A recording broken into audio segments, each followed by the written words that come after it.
आज Doubtnut app download करें। Doubtnut पर अपने सभी गणित, रसायन विज्ञान, भौतिक विज्ञान और जीव विज्ञान के डाउट्स का करो सफाया। बस प्रश्न की फोटो खींचो, एक ही प्रश्न को क्रॉप करो और तुरंत वीडियो सोल्यूशन पाओ। अभी डाउनलोड करें। हेलो दोस्तों, हमारे पास एक प्रश्न है जिसमें पूछा गया है विस्पंद बनने के लिए आवश्यक शर्तें लिखिए।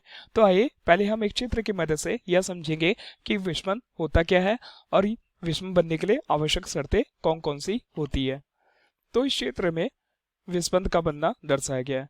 तो विस्पंद की परिभाषा के अनुसार अगर इस चित्र को समझे तो जो लगभग दो समान आयाम और समान आवृत्ति की दो तरंगों को माध्यम के किसी एक ही सरल रेखा में संचारित करते हैं तो किसी माध्यम के बिंदु पर उनके अध्यारोपण से हमें एक नई तरंगे प्राप्त होती है जिसे हम विस्पंद की घटना या विस्पंद कहते हैं। जैसे कि अगर इस चित्र की मदद से समझे तो हम मान लेते हैं y1 यह पहली तरंगे है और y2 यह दूसरी तरंगे है।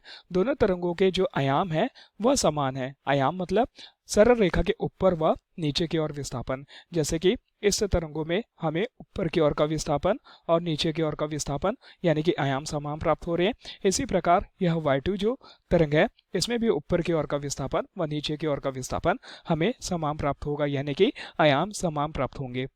लेकिन इन दोनों तरंगों में हमने आवृत्ति में थोड़ा परिवर्तन किया है।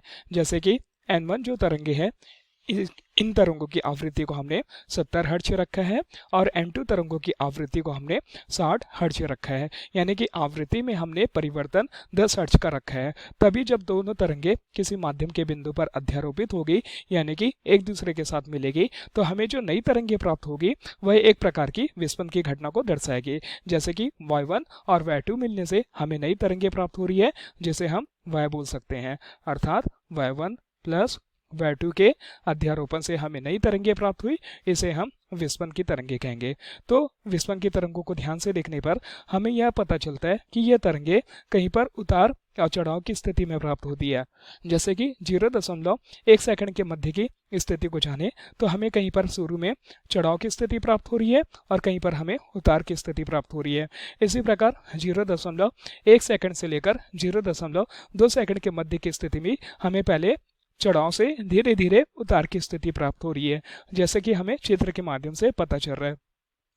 तो विस्पंद की घटना के अनुसार इस प्रकार तरंगों में निरंतर क्रम में उतार चढ़ाव की स्थिति प्राप्त जो तरंगे होती है उसे एक प्रकार के विस्पंद का बनना दर्शाता है या विस्पंद की घटना को या फिर विस्पंद की प्रकृति को दर्शाता है। तो प्रश्न के अनुसार अब हम देखते हैं कि विस्पंद बनने के लिए आवश्यक शर्तें लिखिए। तो आइए देखते हैं विस्पंद बनने के लिए आवश्यक शर्तें कौन कौन सी होती है। तो विस्पंद बनने के लिए जो आवश्यक शर्तें होती है उनमें पहली शर्त है कि दोनों तरंगों के आयाम लगभग समान होनी चाहिए। जैसे कि चित्र के माध्यम से अगर हम देखें तो हमें y1 और y2 तरंग के जो आयाम है हमने समान रखा है लगभग, क्योंकि दोनों तरंगे के आयाम समान होंगे तभी हमें विस्पंद की घटना यानी कि विस्पंद बनने की घटना प्राप्त होगी। दूसरी शर्त ये होती है कि दोनों तरंगों की आवृत्ति में थोड़ा परिवर्तन होना चाहिए।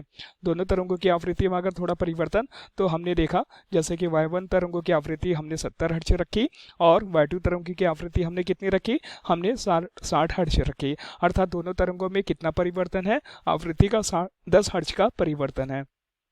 इसी प्रकार तीसरी जो आवश्यक शर्तें होती है यह होती है कि दोनों तरंगों को एक ही दिशा में आगे बढ़ता रहना चाहिए। यानी कि चित्र के माध्यम से हम देख रहे हैं दोनों तरंगे एक ही दिशा में आगे बढ़ेंगे और माध्यम के किसी बिंदु पर अध्यारोपित होगी तभी हमें कौन सी घटना प्राप्त होगी, विस्पंद बनने की या विस्पंद तरंगों की घटना प्राप्त होगी। तो यह विस्पंद बनने के लिए आवश्यक शर्तें थे। धन्यवाद। कक्षा 6 से 12वीं से लेकर नीट, IIT, JEE वो एडवांस के लेवल तक 1 करोड़ से ज्यादा छात्रों का भरोसा। आज ही डाउनलोड करें डाउटनेट ऐप या व्हाट्सएप करें अपने सारे डाउट्स 8400 400 400 पर।